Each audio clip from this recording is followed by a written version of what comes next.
parce que je suis sûr que c'est une question que vous allez avoir. Le PowerPoint, la présentation que je fais aussi, vous sera envoyée à la suite. Une fois que, donc ça, il y aura une petite condition entre guillemets, une fois que vous aurez rempli un questionnaire de satisfaction que je vais vous envoyer aussi, qui vous parviendra. Une fois que vous aurez répondu au questionnaire, je vous enverrai aussi l'ensemble de la présentation. Allez, bon, moi j'ai présenté un petit peu le cadre, donc je pense que je vais attaquer tout de suite, encore une fois, directement, en vous présentant déjà dans un premier temps l'objectif de ce webinaire, donc, qui est animé donc, par moi, M. Langlois, Chambre de métiers l'Isère, et co-animé par la Banque Populaire Auvergne-Rhône-Alpes. L'objectif de ce webinaire, il est assez simple. Et j'aime bien être assez direct dès le départ avec les entreprises qui y participent, donc ce n'est pas la première fois que je le fais, hein, et de présenter assez directement l'objectif. L'objectif, c'est de vous dire que la vente en ligne, ce n'est pas qu'une création de site internet, et de toute façon, en 1 heure, je ne pourrais pas vous apprendre à créer un site internet de vente en ligne. Ça c'est quasiment impossible, hein, celui qui vous vend ça, il vous vend du rêve, mais c'est très peu réalisable. Ce webinaire, il est là surtout pour vous expliquer que la vente en ligne, pour vous, artisans, c'est aussi de la logistique. Vendre en ligne, c'est de la gestion de prix et de marge, et on verra que voilà, vendre en ligne, toutes ces questions-là de prix et de marge, ce n'est pas la même chose que de vendre en boutique ou de vendre sur un marché, par exemple. La vente en ligne, c'est des questions d'enjeux juridiques et aussi d'organisation interne. La vente en ligne, c'est des bonnes pratiques à mettre en place sur un site internet. Donc ça, je vous l'expliquerai, je vous montrerai quelques bonnes pratiques. La vente en ligne, c'est avoir un système de paiement, et c'est là où tout l'intérêt de la Banque Populaire Auvergne-Rhône-Alpes va se présenter, avec encore une fois les intervenants qui vous présenteront voilà, aujourd'hui quels sont les systèmes de paiement, ce qu'on appelle les PSP, qui sont disponibles pour mettre en place sur des sites internet, et ils nous expliqueront un petit peu ce qu'eux ont en stock en termes de produits, de PSP. Et la vente en ligne, c'est aussi des compétences techniques et commerciales. Donc c'est un petit peu pour vous éveiller, vous peut-être futurs vendeurs en ligne, futurs e-commerçants, vous éveiller un petit peu sur ces questions-là. Faire en sorte que peut-être qu'avant de vous lancer dans votre projet, votre futur projet de vente en ligne, vous vous posiez un petit peu ces questions et que vous mettiez un petit peu tout ça sur la table. Allez, une fois présenté un petit peu ce programme, eh ben j'attaque. Avant de répondre un peu à ces questions, j'aime bien quand même présenter ces chiffres-là. Je pense que de toute façon, l'intérêt, vous l'avez malgré tout compris, de vous lancer dans la vente en ligne, surtout dans les conditions qu'on vit depuis maintenant bientôt 1 an, avec voilà, les confinements à répétition et du coup la difficulté pour vous, artisans. Je sais qu'il y a beaucoup d'artisans des métiers d'art aujourd'hui qui sont présents sur ce webinaire. Donc vous, artisans des métiers d'art et autres, toute la difficulté que vous avez eue pendant cette période de continuer à commercialiser vos produits, qui jusqu'à maintenant étaient beaucoup commercialisés via les marchés, via des salons, via des foires. Et du coup, voilà, tout ça s'est arrêté du jour au lendemain. Donc la question se pose, c'est voilà, moi j'aimerais me lancer dans la vente en ligne. Donc je pense qu'une partie de la réponse, de toute façon, vous l'avez. Malgré tout, je vous présente ces quelques chiffres. Voilà, aujourd'hui, quasiment 38 millions de Français achètent sur Internet. La vente sur terminaux mobiles, donc ça veut dire l'achat par le consommateur sur terminal mobile, prend aujourd'hui une part très importante des achats. C'est plus de 20% des achats qui se font via terminaux mobiles. Donc ça aura une incidence, on le verra tout à l'heure, sur le type de site Internet à créer. L'achat sur Internet aujourd'hui représente quasiment 8,5 à 9% du commerce de détail. Et quand on regarde les catégories d'âge, aujourd'hui on se rend compte que, quelle que soit la catégorie d'âge, ça ne sert à rien de regarder vraiment dans le détail, hein, mais ce graphique au milieu avec ces barres-là, elles nous permettent de voir que quelle que soit la catégorie d'âge, quelle que soit la catégorie socio-professionnelle, aujourd'hui, toutes les catégories d'âge et catégories socio-professionnelles achètent sur Internet, avec une grande majorité de public féminin entre 25 et 34 ans, de CSP+, on va dire. Les fréquences d'achat, 35% des Français, des e-acheteurs en France, achètent au moins 1 fois par mois, et 10% d'entre eux achètent au moins 1 fois par semaine. Voilà, c'est un petit peu pour se dire, il y a peut-être un intérêt à aller travailler sur le thème du e-commerce. Pourquoi se lancer aussi? C'est parce que on constate que les ventes, le montant des achats aujourd'hui explose. Alors là, je vous ai simplement mis les chiffres jusqu'à 2015, mais on pourrait aller encore plus loin. Aujourd'hui, le montant des achats en chiffre d'affaires sur les sites de e-commerce français, hein, on est bien français, en 2015 était de l'ordre de quasiment 65 milliards d'euros. ils étaient en 2005 de l'ordre de 8 milliards. Donc on a eu une multiplication quasiment x8 en 10 ans du chiffre d'affaires réalisé sur les plateformes de vente en ligne en France.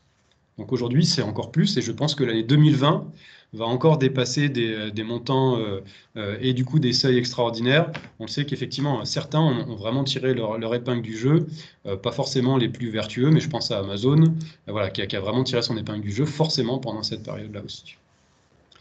Une fois qu'on a vu ces chiffres et qu'on se dit que voilà, il y a beaucoup de monde qui achète sur les sites internet de e-commerce, que les montants aujourd'hui explosent en termes de vente, il faut malgré tout bien se préparer. Et pour quelle raison est-ce qu'il faut bien se préparer? Parce qu'aujourd'hui, il y a une concurrence qui est exacerbée. On voit en 2017, le nombre à peu près de sites internet de vente de e-commerce en France était de l'ordre à peu près de 173 000 sites de e-commerce, alors qu'il était en 2005 à peu près de l'ordre de 10 000. Donc là, ça a été multiplié par 17 en 12 ans, le nombre de sites de e-commerce. C'est pareil, à mon avis, les chiffres 2020-2021 vont exploser compte tenu de toute la situation qu'on vit. Donc ça veut dire qu'il y a une concurrence énorme. Donc se lancer dans le e-commerce à entre guillemets par-dessus la jambe à la va-vite, ça n'a pas d'intérêt parce qu'on va voir qu'en face, il y a des concurrents qui, eux, peut-être sont très bien préparés. Et la rentabilité à trouver aujourd'hui est importante. 65% des sites internet sont rentables ou à l'équilibre. Ça veut dire qu'à peu près plus d'un tiers des sites internet aujourd'hui de e-commerce sont déficitaires. C'est-à-dire que voilà, on perd de l'argent à créer un site de e-commerce, ça ne rapporte pas plus que ça me coûte. Voilà, donc ça veut dire qu'il y a peut-être un équilibre, une rentabilité à trouver sur ces aspects-là. Et du coup, en se préparant comme il faut pour la création de son site. Vendre en ligne, c'est un petit peu toute cette myriade de petites bulles que j'ai mis là. C'est un petit peu tous ces éléments-là sur lesquels il va falloir réfléchir, tous ces éléments-là sur lesquels il va falloir se poser des questions.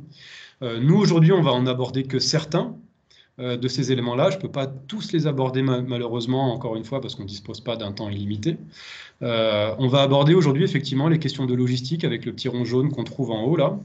Là, alors, j'ai une question qui me pose, est-ce qu'on est dans du B2B ou B2C? C'est un petit peu les deux. Je pense qu'on a plutôt un public B2B, B2C aujourd'hui, mais toutes ces questions-là se posent pour l'ensemble des types de clientèle qu'on va toucher. On va aborder les questions d'aspect juridique. On va aborder sur la droite, on voit, il y a une question sur les aspects de paiement, de place de marché ou de solution. Ça, c'est des choses qu'on va aborder aussi. Voilà, donc on ne pourra pas aborder tout l'aspect catalogue, configuration, navigateur, organisation. Mais voilà, du coup, on va voir tous ces différents éléments-là.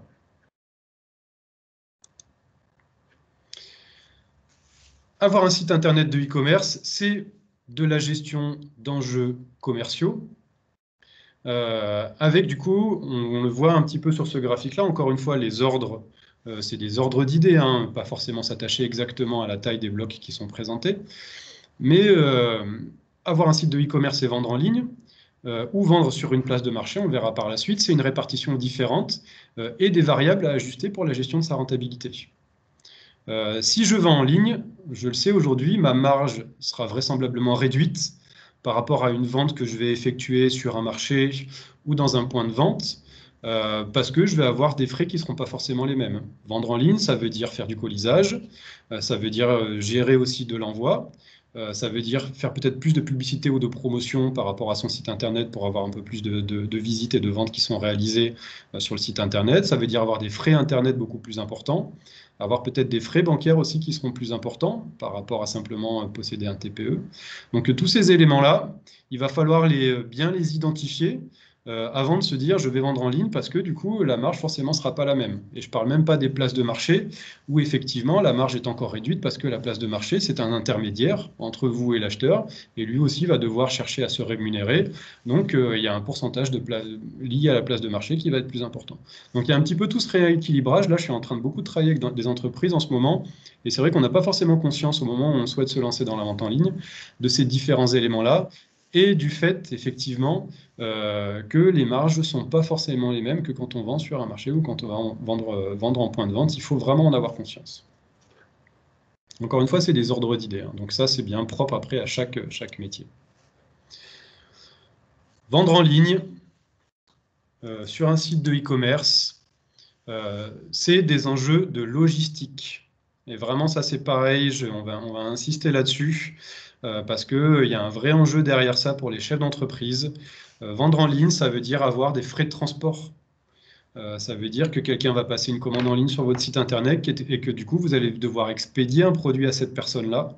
Et donc, il va y avoir des frais de transport à calculer. À la fois pour la gestion de l'emballage. Alors, des fois, on peut réutiliser des emballages ou des cartons existants pour pouvoir envoyer le colis. Si on veut faire les choses correctement, il vaut mieux avoir un colis qui soit propre.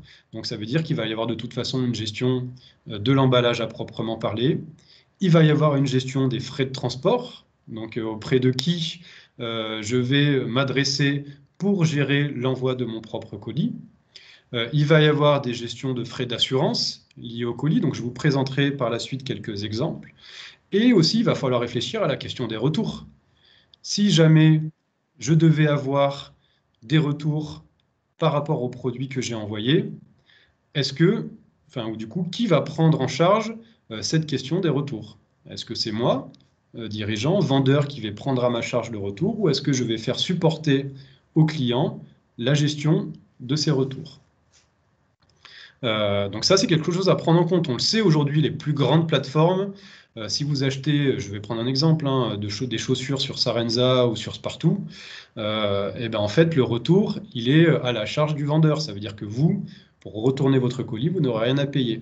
Mais ça, c'est des stratégies sur des volumes énormes, où du coup, le vendeur, là, il fait un calcul, il se dit, je vais avoir un taux de retour qui peut être de 5 à 40%, on le voit en bas, hein, mais lui, il va faire son calcul, il va dire, je préfère, moi, assumer le retour plutôt que de le faire assumer au client, parce que je sais que derrière, faire ce système de retour gratuit va malgré tout me permettre de générer un montant des ventes beaucoup plus important. Donc, je prends à moi ce risque à ma charge, mais vous, petites entreprises avec des montants ou des volumes qui vont être beaucoup plus faibles, cette question-là, elle est vraiment primordiale. Donc on verra après différents exemples, mais du coup, il va vous falloir vous poser cette question-là, le mettre sur la table. La question de l'emballage des produits, je vous ai parlé effectivement de l'emballage. Je travaille beaucoup en ce moment, c'est pareil, avec des métiers d'art donc, qui sont amenés peut-être à expédier des produits fragiles. Je pense beaucoup à la poterie, à la céramique, aux bijoux, ce genre de choses. Voilà, du coup, mon produit et mon emballage peut être malmené. Aujourd'hui, voilà, tous les transporteurs ne font pas super attention aux colis. Du coup, voilà, quel type d'emballage il va falloir que je mette en place? Est-ce qu'il va falloir que j'emballe mon produit dans plusieurs cartons différents? Donc forcément, le coût de l'emballage ne sera pas du tout le même. Donc là, il n'y a pas de réponse unique. J'ai certains artisans qui me disent, moi, je veux plus faire de colisage ou j'ai des systèmes d'envoi de colis bien spécifiques. Et d'autres qui me disent, non, pour moi, aujourd'hui, je touche du bois, ça a bien fonctionné, j'ai jamais eu de problème. Mais il va falloir réfléchir à cette question-là en fonction de la fragilité du produit que vous allez expédier au client. Le système de gestion des stocks, quoi qu'il en soit, est une question qu'il va falloir vous poser, à savoir quel système de stockage je possède et comment je gère je gère mes stocks. J'ai un stock physique de produits que j'ai chez moi, et du coup, ce stock physique, il va falloir qu'il soit mis à jour en permanence sur mon site de vente en ligne. Il n'y a rien de pire pour un client qui va venir acheter sur votre site internet parce qu'il y a marqué que le produit est en stock. Il n'y a rien de pire pour lui, du coup, que d'être rappelé ou de recevoir un mail dans les heures ou les jours qui suivent pour lui dire, ah ben, je suis désolé, en fait, ce produit-là, je ne l'ai plus en stock. Je l'avais laissé sur mon site internet, mais voilà, j'ai oublié de l'enlever, mais je ne l'ai plus. Du coup, c'était une pièce unique, donc je ne peux pas vous faire exactement le même. Sauf que la personne peut-être a déjà réglé le produit en ligne, donc il n'y a rien de pire que ça. Donc ce système de gestion des stocks, pour vous, ça veut dire un suivi très précis de votre stock physique et une mise à jour en permanence sur votre site internet de vos stocks pour ne pas avoir ce désagrément.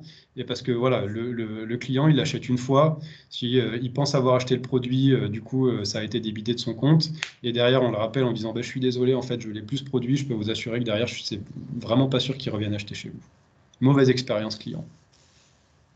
Donc cette gestion des stocks, alors soit on a un système automatisé de gestion des stocks avec un logiciel spécifique qui met à jour le site internet en temps réel, mais du coup là on rentre dans des systèmes de connexion entre logiciels de gestion des stocks et sites internet complexes. Donc pour certaines activités ça peut fonctionner, donc, mais pas pour tous, mais c'est des choses qui existent.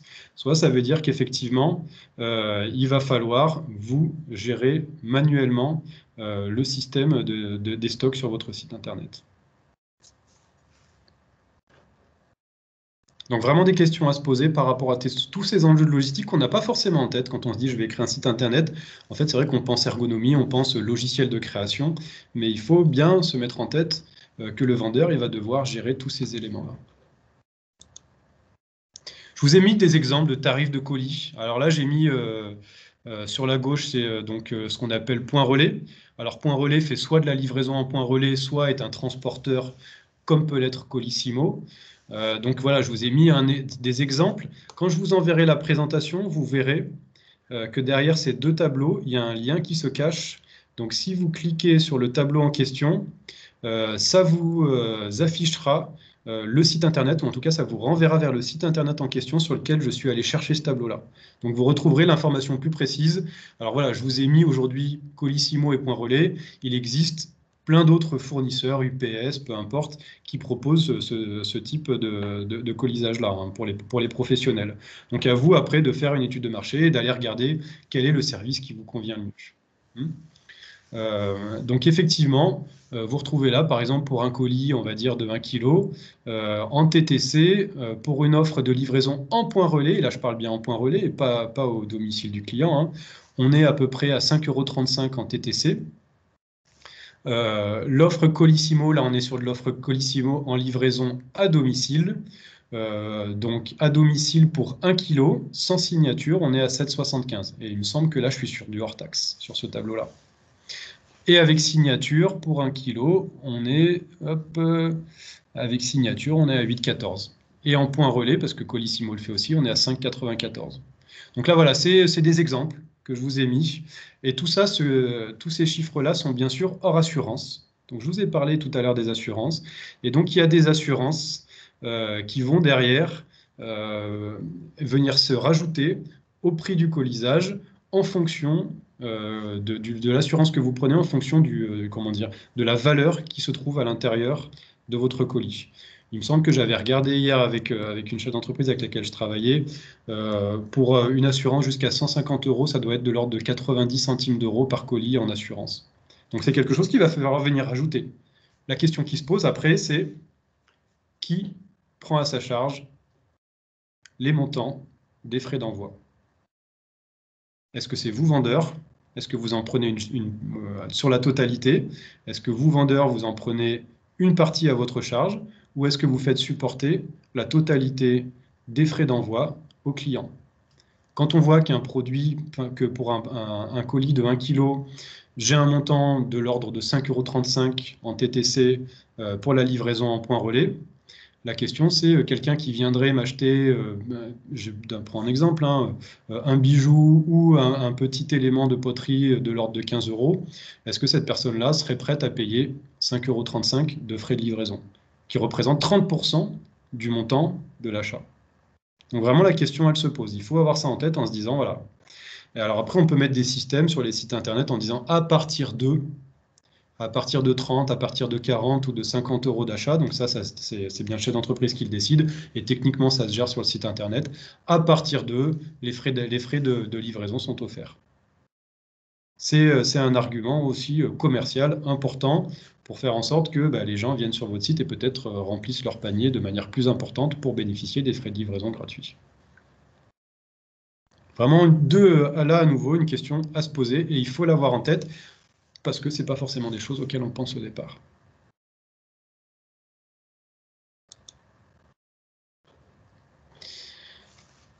Avoir un site internet de vente en ligne, c'est aussi des enjeux juridiques et des obligations légales à respecter. Tout site internet, alors là je parle qu'il soit la première indication que je mets en bleu, mention légale et identification du vendeur. Là c'est pour un site internet qu'il soit vitrine, ça veut dire qu'il ne vende rien, ou pour que ce soit un site internet de e-commerce. Tout site internet doit obligatoirement comporter, et là je parle bien d'obligation légale, doit comporter des mentions légales. Alors justement, j'en parlais avec un chef d'entreprise l'autre jour, c'était pareil, je lui montrais sur le site internet eco.gouv.fr les sanctions potentielles liées à la non-présence de mentions légales sur un site internet. Alors ils vous font peur avec des histoires de 300 000 € d'amende, etc., et de peine d'emprisonnement. Vous n'irez pas en prison et vous n'aurez pas 300 000 € d'amende si vous ne mettez pas les mentions légales, mais malgré tout, on peut venir vous embêter par rapport à ça. Là, c'est la répression des fraudes, la DGCCRF, qui peut intervenir et vous mettre en demeure pour la mise à jour des mentions légales sur votre site internet, qu'il soit à vitrine ou de vente en ligne. Obligation légale. Il y a des obligations légales concernant la description de vos produits. Et là, on parle en fait de publicité mensongère. Hein. Si sur votre site internet, vous mettez en avant... je vais prendre un exemple. Vous vendez un banc en bois que vous avez fabriqué parce que vous êtes un ébéniste et que vous mettez que la taille de ce banc, il fait 1,50 m de large sur 30 cm de profondeur et pour une hauteur de 70 cm. Et qu'en fait, quand je le reçois, donc c'est la description du produit sur le site internet, et quand je le reçois, il fait absolument pas ces dimensions-là. Là, on parle de publicité mensongère, donc on peut se retourner contre vous. Donc la description des produits doit être fidèle. Il faut faire attention à ces aspects-là. Les conditions générales de vente pour un site internet de e-commerce sont obligatoires, des conditions générales de vente qui doivent absolument respecter le code de la consommation. Donc là, c'est pareil, vous voyez les deux liens que vous voyez en bleu, à la fois pour les mentions légales et ce qu'on appelle les CGV, ces fameuses conditions générales de vente. Ça vous renverra vers des sites internet gouvernementaux qui vont vous expliquer pour les mentions légales quelles sont les mentions légales obligatoires qui doivent apparaître sur un site internet. Et pour les conditions générales de vente, ce sera un exemple de conditions générales de vente. Les conditions générales de vente, vous pouvez aller regarder sur d'autres sites, des conditions générales de vente génériques. Malgré tout, elles doivent être appliquées obligatoirement à votre propre activité. Donc vous ne pouvez pas reprendre telles quelles des conditions générales de vente issues d'un autre vendeur et vous les réappliquer à vous. Ça veut dire qu'il va falloir les retravailler, ces conditions générales. Dans le meilleur des cas, ce que je recommande, c'est de vous rapprocher, si vraiment vous voulez être clean là-dessus, c'est de vous rapprocher d'un juriste ou d'un avocat pour les faire valider. Voilà, ça coûte forcément, mais voilà, si vraiment vous voulez être sûr, rapprochez-vous d'un juriste ou d'un avocat qui pourra vous dire « Ok, vos conditions générales de vente sont conformes ». Tout site internet, de toute façon, quand on fait de la vente en ligne, il y a un délai de rétractation légale qui est de 15 jours, mais ça, c'est lié de toute façon au code de la consommation. Toute vente en ce qu'on appelle en B2C, si votre client final est un particulier, ce client final bénéficie obligatoirement, même pour de la vente en ligne, d'un délai de rétractation légale de 15 jours, sauf acceptation de sa part de la rétractation, où il accepte ne pas respecter ce délai de rétractation légale. Il le refuse pour aller plus vite. Mais normalement, voilà, tout acheteur particulier bénéficie de ce délai de rétractation légale. Ce qui n'est pas le cas pour les professionnels. Si vous avez un site internet de vente en ligne de professionnel à professionnel, ce qu'on appelle en B2B, business to business, là, le délai de rétractation légale, quand je vends à un professionnel, il n'y a pas de délai de rétractation légale. Ça veut dire qu'un professionnel, s'il achetait un produit, et ben du coup, voilà, effectivement, on me dit, sauf si c'est un produit effectivement personnalisé pour le client, mais si c'est du produit standard, là, de toute façon, il n'y a pas de délai de rétractation légale. Et sur un site internet, il doit y avoir un service après-vente ou un numéro d'appel client pour que les personnes puissent vous contacter en cas de problème. Voilà, c'était juste quelques enjeux juridiques auxquels il faut penser, mais vraiment, mention légale, conditions générales de vente, et du coup aussi, tous ces aspects-là, et là, donc on parle de ce fameux RGPD, qui fait peur à beaucoup de monde, ce règlement général pour la protection des données personnelles, qui est un règlement général européen, auquel toutes les entreprises, qu'elles vendent en ligne ou pas, hein, aujourd'hui, vous, toute entreprise qui êtes présente, vous êtes, et de toute façon, vous avez l'obligation d'être conforme depuis le 25 mai 2018.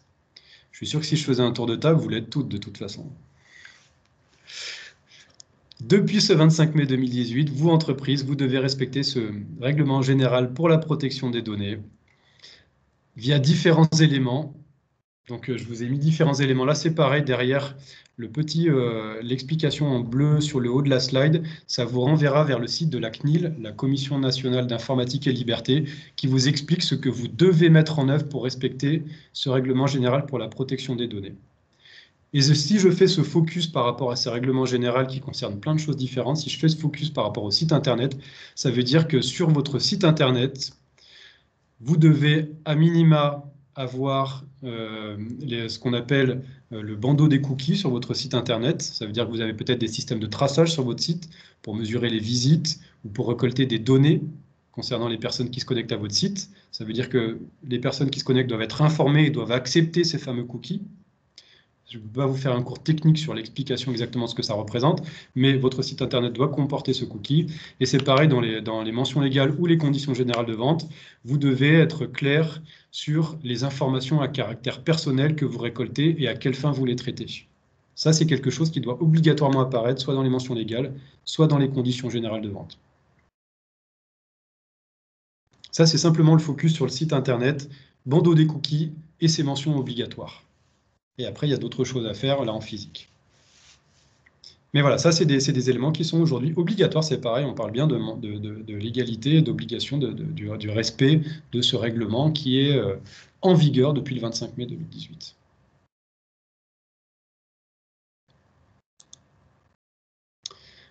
Alors, une fois qu'on a vu un petit peu tout ce qui était embêtant, parce que voilà, tout ce qu'on a vu, c'est un peu embêtant, mais malgré tout, il faut bien l'avoir en tête. Avant de se lancer dans le e-commerce, il faut bien avoir conscience de ces éléments-là. Faire du e-commerce, vendre en ligne, c'est aussi mettre en place des bonnes pratiques. Je sais pareil, je ne peux pas vous présenter toutes les règles de bonnes pratiques, je vais vous en présenter juste quelques-unes.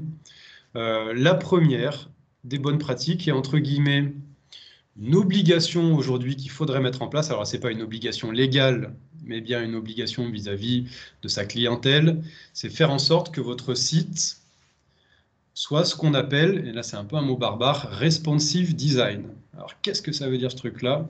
Le petit schéma que je vous ai mis, généralement, il est plutôt assez clair, là, le petit dessin. Être responsive design, ça veut dire que votre site internet doit être visible de la même manière, ou en tout cas s'adapter, quel que soit le support sur lequel il va être visionné. Il doit s'adapter au support sur lequel il est lu, que ce soit sur un smartphone, que ce soit sur une tablette, que ce soit sur un ordinateur portable 14-15 pouces, ou sur un grand écran. Votre site internet doit être responsive design, il doit s'adapter, l'utilisateur peut ainsi consulter le même site internet à travers une large gamme d'appareils avec le même confort visuel, sans avoir recours au défilement horizontal, au zoom avant-arrière sur les appareils tactiles. Donc ça sous-entend que quand vous allez créer votre site internet, vous allez sélectionner, on le verra par la suite, un logiciel de création de site internet. Et il va bien falloir vous assurer que le logiciel de création, que le modèle que vous allez utiliser pour votre site internet est ce qu'on appelle responsive design. Parce que sinon, en fait, on l'a vu au début, aujourd'hui, à peu près 20% des achats qui se font en ligne se font avec un smartphone. Et je ne vous parle même pas du nombre de connexions et pas d'achats, hein. Aujourd'hui, les connexions sur Internet se font de plus en plus avec des smartphones. Je pense que le smartphone va bientôt dépasser, en termes de pourcentage, les connexions qui se font via l'ordinateur classique ou les tablettes. Donc ça veut dire que votre site internet doit être lisible de manière obligatoire parce que sinon vous allez vous priver d'une partie des visiteurs et d'une partie de la clientèle. Il n'y a rien de pire quand on est sur son smartphone et qu'on veut acheter, sur son smartphone ou sur sa tablette, et que du coup c'est illisible, on est obligé de zoomer, de faire des zooms avant-arrière, de balayer. Voilà, il faut faire en sorte que votre site internet s'adapte de manière automatique au contenu, au support sur lequel il est visionné. Responsive design, c'est le terme. Un site internet de vente en ligne, c'est surtout et essentiellement, alors pas que, mais c'est surtout une fiche produit. Et une fiche produit, elle a des standards qui doivent être respectés. Parce que nous tous, en tant que clients, quand on va visiter un site internet de vente en ligne, on est très vite perdu si ces standards ne sont pas respectés. Ces standards, ils doivent être respectés parce que c'est eux qui vont permettre d'avoir un taux de transformation plus important. Ce que j'appelle taux de transformation, c'est le nombre de personnes, c'est le pourcentage du nombre de personnes qui vont acheter sur le nombre de personnes qui visitent mon site internet. On le verra à la fin. Si j'ai 100 visiteurs, on le verra aussi, on sait que le taux de transformation, alors je vais vous faire peur dès maintenant, mais le taux de transformation moyen pour un site de vente en ligne, il est à peu près de l'ordre de 2 à 2,5%. Ça veut dire qu'il faut que j'ai 100 visiteurs sur mon site internet pour potentiellement générer 2 ventes. Et ce taux de transformation, il augmente, ou en tout cas on réussit à atteindre ces chiffres-là, si on respecte aussi quelques standards, dont celui de cette fameuse fiche produit. Une fiche produit, et encore une fois, on l'a tous en tête, hein, on le voit bien quand on va visiter un site internet, ça se présente à peu près sous cette forme-là. On retrouve généralement sur la gauche la photo principale avec un ensemble de sous-photos, voire de vidéos. Maintenant, c'est des choses qui se font aussi. On peut avoir de la présentation de fiches produits sous format vidéo. Et quand je parle photo ou vidéo, je parle photo et vidéo de très bonne qualité, avec des photos et des vidéos qui sont, entre guillemets, standardisées. Ça veut dire, ce qui se dit standardisé, généralement un fond uni, généralement la présentation du produit sur fond blanc, en tout cas pour la présentation principale, de la photo principale. On peut avoir après quelques photos en dessous de mise en situation du produit. Par exemple, pour un bijou, ça peut être un bijou porté, pour voir à peu près la taille qu'il a sur une personne. Mais sinon, le produit doit être présenté de près, en très bonne qualité, et il faut que toutes vos fiches produits aient des photos qui soient prises à peu près sous le même angle avec le même fond. Le prendre un coup sur un bout de table, un coup par terre, un coup devant une fenêtre, etc. Ça, voilà. Du coup, le client ne retrouve pas un peu cet aspect professionnel de votre site Internet. Donc, photos de très bonne qualité, photos détourées, photos sur fond blanc, et pourquoi pas quelques photos portées et des vidéos. C'est quelque chose vraiment qui est très important parce que le client, encore une fois, il a besoin de pouvoir visionner le produit vraiment dans le détail avant de se décider à effectuer l'achat. Une fiche produit, c'est un nom du produit, un nom clair. Et là, encore une fois, le nom du produit il a une importance à la fois pour l'internaute, pour qu'il puisse visionner de manière très rapide le produit qu'on lui présente, qu'il sache qu'il est au bon endroit. Et ça a aussi des incidences, le nom du produit, sur le référencement. Alors, malheureusement, je ne pourrais pas aujourd'hui vous faire un cours sur le référencement, on n'aurait pas le temps, mais on sait que le nom du produit a vraiment une importance sur le référencement. Généralement, le nom du produit sur un site internet, il est généralement sous ce qu'on appelle une balise H1, une balise de titre niveau 1. Et cette balise de titre de niveau 1 a une importance en termes de référencement pour le moteur de recherche Google. Donc, il doit comporter les mots-clés les plus importants correspondant à votre produit. C'est-à-dire bannir toutes les petites expressions que vous allez donner à vos propres produits. Voilà, si je vends un vase en grès gris, je ne vais pas mettre le nom de mon vase ou l'appeler autrement, etc. Ça veut dire que voilà, il faut que le nom du produit corresponde d'une manière très précise à ce que présente votre produit et qu'il soit lisible par la majorité des gens. Voilà. Plus les petits noms qu'on donne à ces produits n'ont pas d'intérêt, ils n'ont rien à faire ici. Une fiche produit, c'est un descriptif court, en quelques lignes, 3-4 lignes, et après, généralement, on va donner un descriptif détaillé à son produit, où là, on va pouvoir mettre des pavés de texte beaucoup plus importants, pour détailler de manière vraiment beaucoup plus précise le produit, pourquoi pas sa méthode de fabrication, sa composition, ses dimensions, comment est-ce qu'il faut l'entretenir, etc. Et là, ça a un intérêt aussi, encore une fois, en termes de référencement, parce qu'on sait sur un site internet, le contenu est roi pour le référencement, et le contenu sur une fiche produit, c'est dans le descriptif détaillé qu'on va le mettre. Et quand je dis contenu, on sait qu'aujourd'hui, une fiche produit doit comporter à minima, et je parle bien à minima parce que certains vont aller beaucoup plus loin que moi, à minima 300 mots. Donc le descriptif en mettant juste, encore une fois, je reprends l'exemple d'un vase gris en grès, enfin gris en grès, ça ne va pas le faire, un vase bleu en grès. Mettre juste vase en grès bleu fait main avec dimension 40 par 50, non, ça suffira pas si on veut faire en sorte que son site internet soit à minima bien référencé. Ça ne veut pas dire qu'il faut faire que ça, hein, c'est pas absolument pas ce que je dis, mais c'est une des choses à faire, une des choses.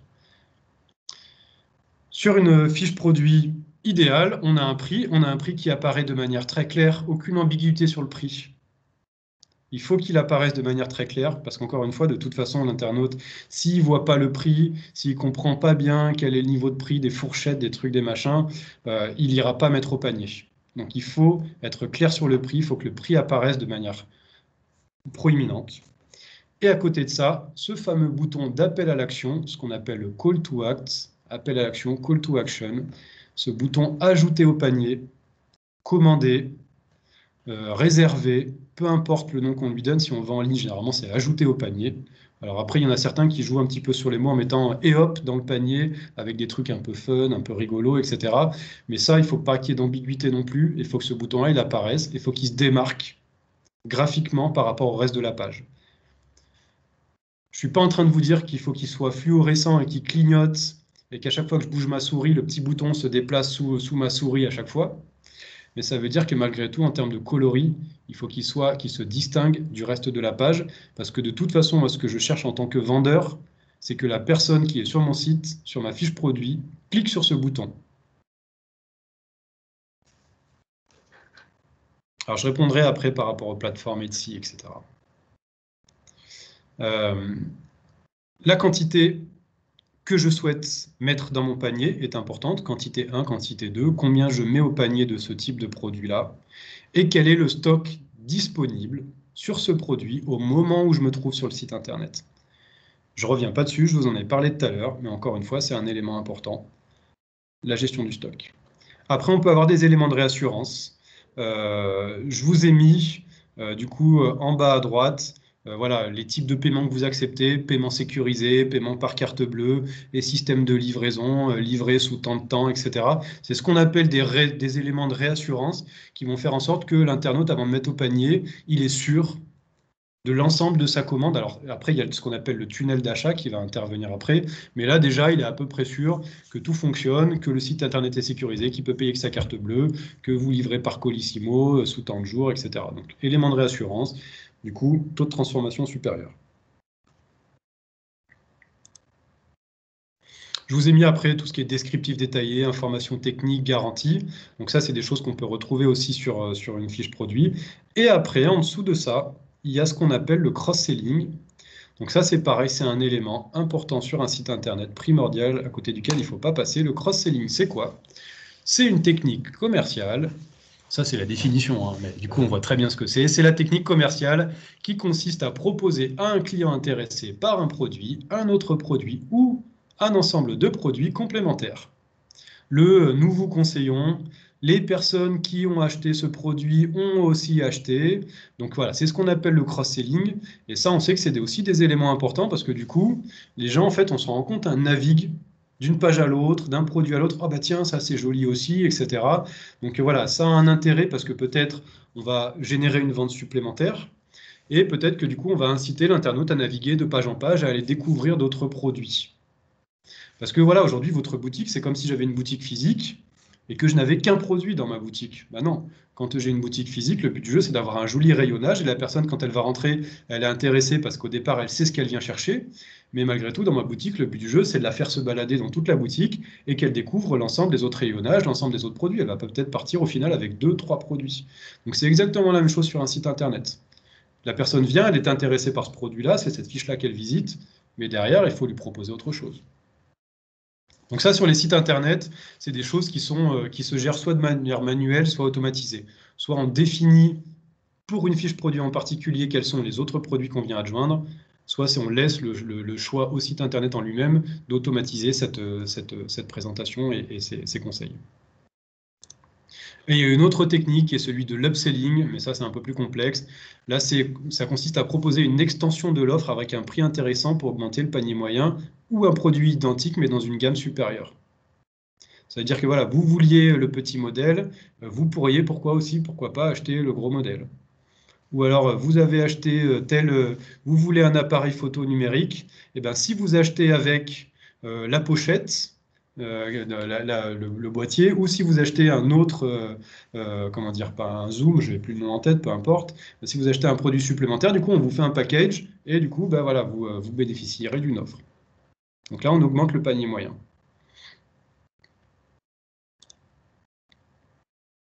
Voilà, c'était juste pour vous présenter deux, trois bonnes pratiques, mais encore une fois, je ne peux pas rentrer dans tous les détails.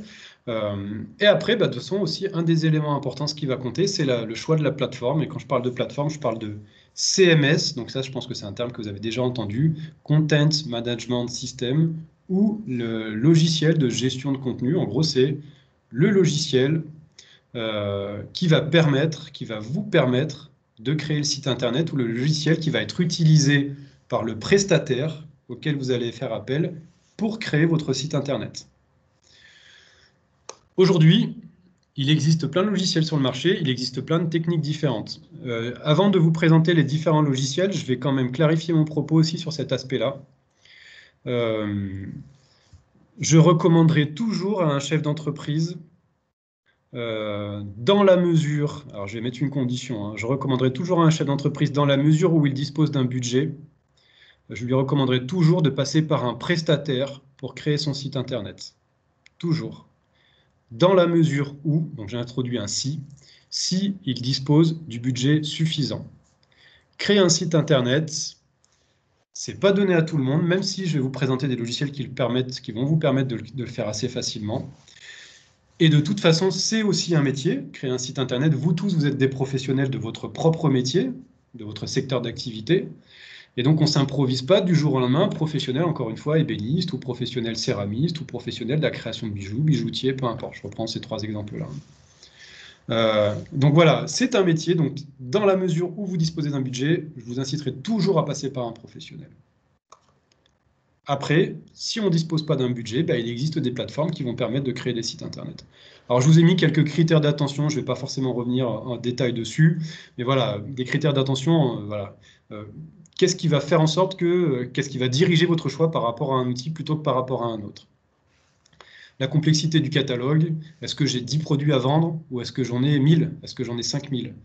Quel est le niveau de complexité de mon catalogue? Est-ce que j'ai 10 sous-catégories avec 30 sous-catégories de sous-catégories? Ou est-ce que, encore une fois, j'ai 3 catégories principales dans lesquelles je peux venir ranger mes produits? Donc tout ça va aussi avoir un impact sur le choix du produit, du logiciel que je vais utiliser. Les interconnexions. Est-ce que mon site internet doit être connecté avec un logiciel de gestion de ce qu'on appelle une CRM, un logiciel de gestion client, avec un logiciel de gestion commerciale, de e-facture, avec un logiciel de caisse? Je travaillais hier avec une dame qui a un commerce, qui veut créer un site internet de vente en ligne, mais qui du coup veut connecter son futur logiciel de caisse à son site internet, pour qu'il y ait une mise à jour en temps réel des nouvelles fiches produits intégrées dans le logiciel de caisse sur le site internet, et pour qu'il y ait une mise à jour en temps réel des stocks. Des stocks qui sont vendus à la fois en boutique et à la fois qui sont vendus sur le site internet. Donc ça veut dire que là, il faut s'assurer qu'à la fois le logiciel de caisse et le site internet, le logiciel qui va permettre, puissent rentrer en interconnexion entre elles pour qu'il y ait une mise à jour automatique. Donc ces questions-là, il faut se les poser au départ. Est-ce que je vends à des particuliers ou à des professionnels? Est-ce que je m'adresse à une place de marché? Est-ce que les frais de transport sont calculables de manière automatique? Il y a toutes ces questions-là qu'il va falloir se poser et qui vont avoir un impact sur le choix du logiciel que vous allez utiliser pour créer votre site internet. La question du budget, effectivement. Alors aujourd'hui, créer un site internet de e-commerce à 0 €, utiliser un logiciel qui ne vous coûtera rien et qui du coup, de toute façon, toute la chaîne ne coûterait rien, ça n'existe pas. Je vous l'ai dit tout à l'heure, de toute façon, vendre en ligne, il y a forcément des frais inhérents à l'envoi de colis, à la gestion de l'emballage, et on le verra de toute façon aussi au système de paiement, la gestion du système de paiement en ligne. Du coup, de toute façon, il y a des frais inhérents à ça. La Banque Populaire nous en parlera juste après. Et après, il y a certains logiciels qui vont prendre des commissions si vous utilisez leurs outils, etc. Donc, un site internet de e-commerce gratuit qui ne coûterait rien, ça n'existe pas. Il existe des logiciels qui seront plus ou moins chers. Je vais vous présenter derrière des exemples en termes de tarifs. Voilà, on va commencer, entre guillemets, à 25-30 € par mois pour avoir certains logiciels. Après, il y a ce qu'on appelle des logiciels en open source, où on peut télécharger un noyau gratuitement, mais quoi qu'il en soit, il va falloir venir rajouter des modules, certains qui vont être gratuits, d'autres payants. Mais quoi qu'il en soit, il y aura malgré tout les systèmes de paiement en ligne qui vont intervenir, la gestion du colisage, les frais postaux, etc. Donc voilà, après on peut aller, ça va de 25 € par mois effectivement à des sites internet 30 000 et plus. Voilà, il y a des systèmes de création de sites internet spécifiques, etc. Voilà, pour des grosses entreprises, 30 000 encore, ça peut être rien du tout. Aujourd'hui, en moyenne, quand on passe par un prestataire, je vais vous donner un ordre d'idée, hein, mais ça vraiment, ça dépend de beaucoup de choses. Pour créer un site internet de e-commerce fait par un prestataire, un professionnel, avec, on va dire, je dis n'importe quoi, une centaine de références, moins de 6 000 €, c'est compliqué à trouver. Moins de 6 000 € fait par un prestataire, c'est compliqué. Ou alors, il faut que le prestataire m'explique comment il réussit à faire un site internet moins cher que ça. Dans ce cas-là, ça s'étudie sur devis. On lui demande exactement comment il fait. On lui demande des références, on lui demande de nous prouver par A plus B que le travail qu'il fait est un vrai travail de professionnel, etc. Mais en dessous de ça, aujourd'hui, parce qu'un prestataire, il vend son temps de travail, et un développeur de site internet, un vrai professionnel, en hors taxe de l'heure, c'est à peu près 60 € hors taxe de l'heure pour la création d'un site internet. Donc voilà, après, tout dépendra du temps qu'il va passer pour la création de votre site. Encore une fois, hein, si je vous donne cet ordre d'idée-là, c'est parce que moi, je commence à avoir une expérience en termes de retour par rapport à beaucoup de devis que j'ai vu passer sur mon bureau pour des artisans avec lesquels j'ai travaillé. Pour du e-commerce, aujourd'hui, moins de 6 000 € fait par un prestataire pour un site internet de A à Z, clé en main, entre guillemets, où il vous livre le site internet, c'est très compliqué à trouver. Et du coup, les solutions, on y vient. Quelles sont les solutions qui permettent de créer des sites internet de vente en ligne aujourd'hui ? Alors, je vous ai fait un peu un diagramme avec en bas ce qu'on appelle la difficulté de prise en main et sur l'axe des ordonnées, donc celle qui monte vers le haut, la profondeur fonctionnelle. Et du coup, on regarde un petit peu à la croisée de ces chemins-là, quel logiciel il existe. Ce qui est entouré en vert, c'est ce qu'on appelle des CMS, donc ces fameux logiciels de gestion de contenu. En SaaS, c'est pareil, c'est des termes en anglais, ça veut dire Software as a Service.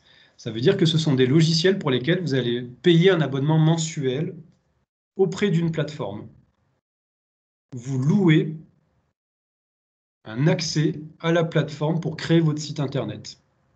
C'est un système de location mensuelle. Ça sous-entend que le jour où j'arrête de payer mon abonnement, mon site internet en lui-même n'existe plus. Je peux récupérer les contenus qu'il y a dessus, photos, vidéos, textes, etc. Mais le site internet en lui-même n'existe plus parce qu'en fait, je ne fais que louer à une plateforme un accès pour créer mon site internet. Mais beaucoup de logiciels aujourd'hui proposent ces systèmes-là. Et c'est un modèle économique qui se développe, que ce soit pour des logiciels de caisse, que ce soit pour des logiciels de gestion de devis facture, de gestion de la relation client ou de création de site internet. Ça fonctionne comme ça. Et je peux vous prendre l'exemple des voitures. Aujourd'hui, on a tendance à ne plus acheter sa voiture, mais en fait à la louer via des systèmes de location longue durée ou de location avec option d'achat. C'est exactement le même principe.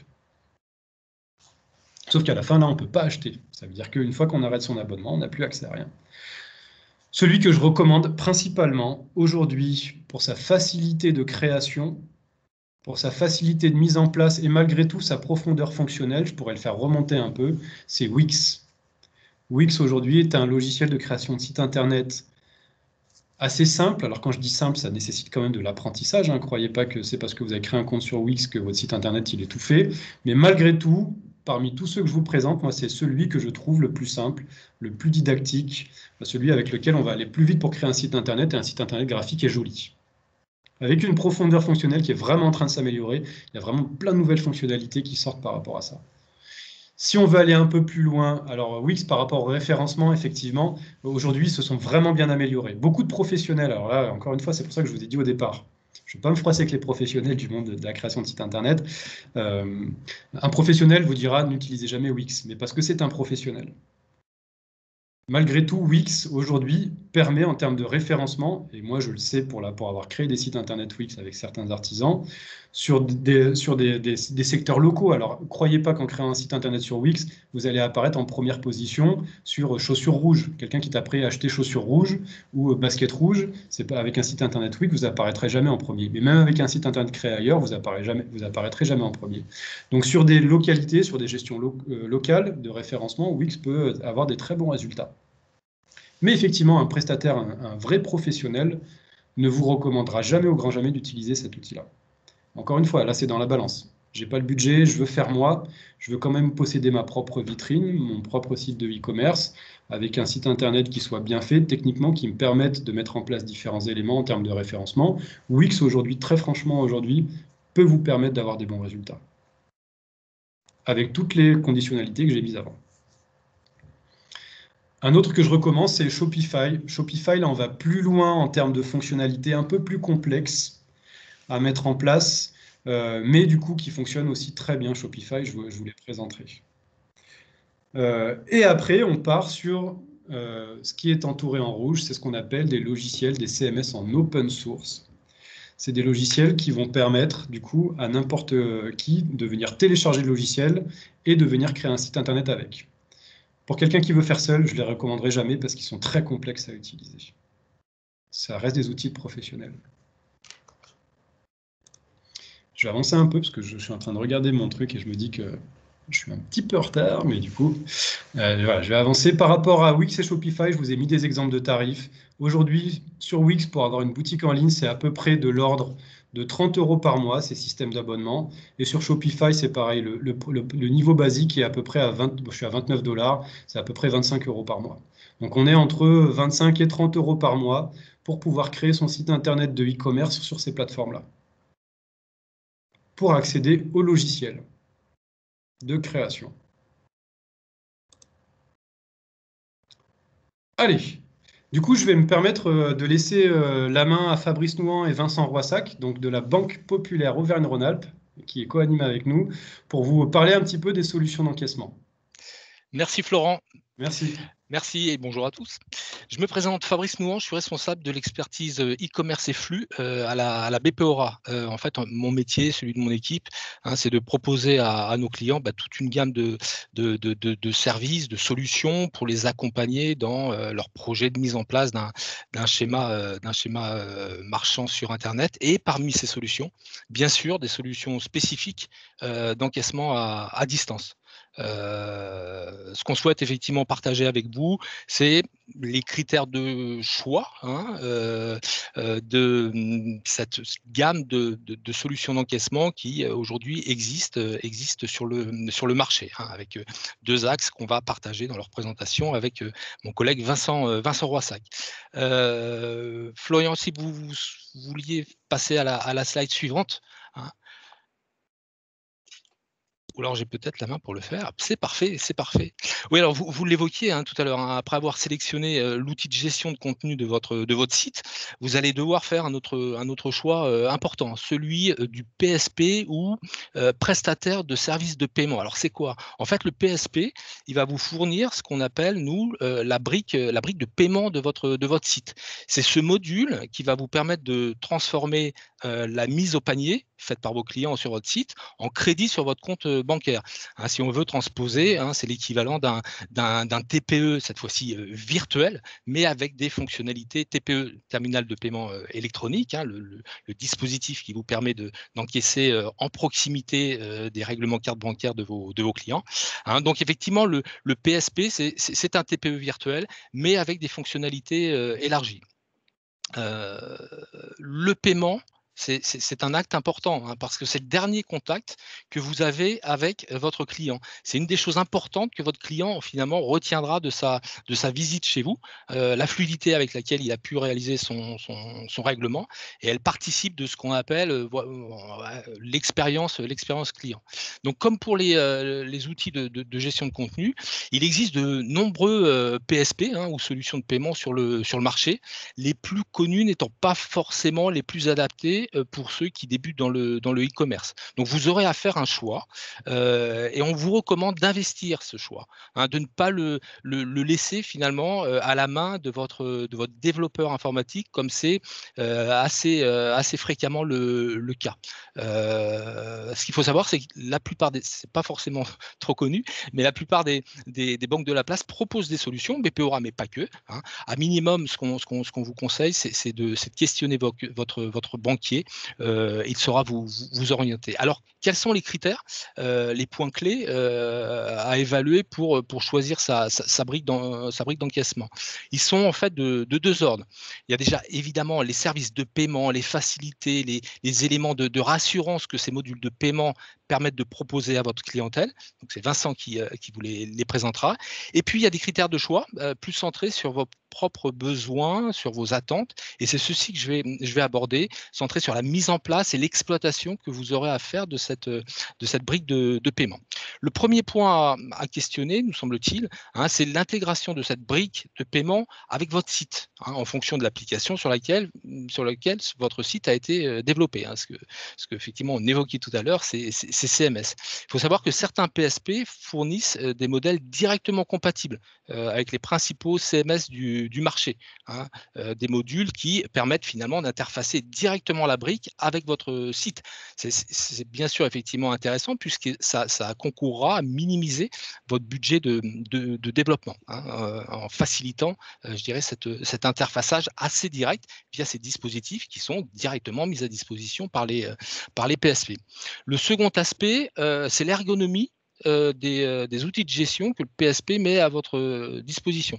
Parce qu'en complément du module technique, votre PSP il va vous fournir un outil pour gérer vos encaissements et notamment une interface de back-office qui vous permettra d'accéder aux transactions de paiement qui ont été réalisées. C'est possiblement à partir de cette interface que vous pourrez annuler ou rembourser totalement ou partiellement des transactions de paiement qui ont été réalisées, par exemple, effectivement, en cas d'insuffisance de stock pour pouvoir les assurer.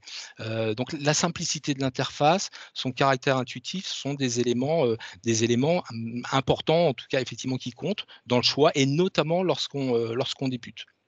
De même, ces outils présentent des fonctions qui vont vous aider à lutter contre la fraude, hein, sachant que la fraude est un élément consubstantiel au e-commerce, hein, donc des modalités qui permettent de prohiber des achats réalisés à partir de cartes en provenant émises par tel ou tel pays sur lequel vous auriez repéré un risque réel, tout un ensemble de fonctionnalités de cette nature-là, réglables et paramétrables à votre main, qui permettent effectivement de limiter ces risques-là. Un autre élément de choix, c'est la qualité du support, hein. Selon le PSP, le support sera accessible en français par téléphone ou seulement par mail et en anglais. C'est pas la même chose, hein. Sachant une certitude, c'est que vous aurez besoin de contacter votre support. Donc c'est un élément effectivement à considérer, tout comme je dirais la prestation, la proposition de service du support. Certains se contentent d'une assistance technique, hein, et d'autres en fait élargissent leur accompagnement à une dimension commerciale, hein, notamment effectivement un ensemble de conseils marketing, d'animation des temps forts du e-commerce. On évoque le Black Friday, mais pas que, des retours d'expérience, partage de bonnes pratiques, et vous livre tout un ensemble de conseils, d'informations sur le monde du e-commerce, ses tendances, ses évolutions. Donc voilà, une composante pour le coup effectivement différente entre se cantonner sur l'aspect je réponds aux difficultés techniques que mon client m'adresse, ou je l'accompagne dans sa phase de développement de son activité sur le net. Et puis, effectivement, un aspect de fait de choix, c'est le tarif, hein. Ce qu'il faut savoir, c'est qu'effectivement, par le passé, pour effectuer des encaissements e-commerce, il fallait souscrire 2 contrats, hein. Un contrat pour la carte bancaire auprès de votre banque et puis un autre auprès du PSP. Ce schéma, il existe toujours, mais il a évolué et certains PSP vous proposent de signer avec eux pour l'ensemble des services. Bon, cette évolution, elle n'a pas forcément fondamentalement modifié la structure de tarification, hein. Pour la préciser, en fait, cette tarification, elle comprend un abonnement et un coût à la transaction. Ce coût à la transaction, il est composé d'un fixe de quelques centimes d'euros et d'un pourcentage fonction du montant de l'encaissement réalisé, hein. Là aussi, pour préciser, vous donner quelques éléments quantifiés, hein, sur une des offres que nous commercialisons dans le réseau des banques populaires, une offre qui s'appelle Payplug, vous avez peut-être entendu parler. Les tarifs sont publics et accessoirement, ils sont préférentiels si vous adressez à une agence banque populaire pour souscrire la solution.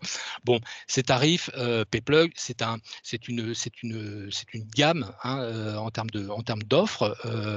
L'offre entrée de gamme, donc qui est plutôt adaptée aux e-commerçants qui débutent, c'est-à-dire qui réalisent moins de 2 000 € par mois d'encaissement. C'est une offre dénommée Starter. L'abonnement mensuel, il est de 10 € et la facturation à la transaction, elle se compose donc d'un fixe de 25 centimes et d'un variable qui équivaut à 1,2% du montant de la transaction. Ça pour effectivement de faibles volumes d'encaissement sur Internet.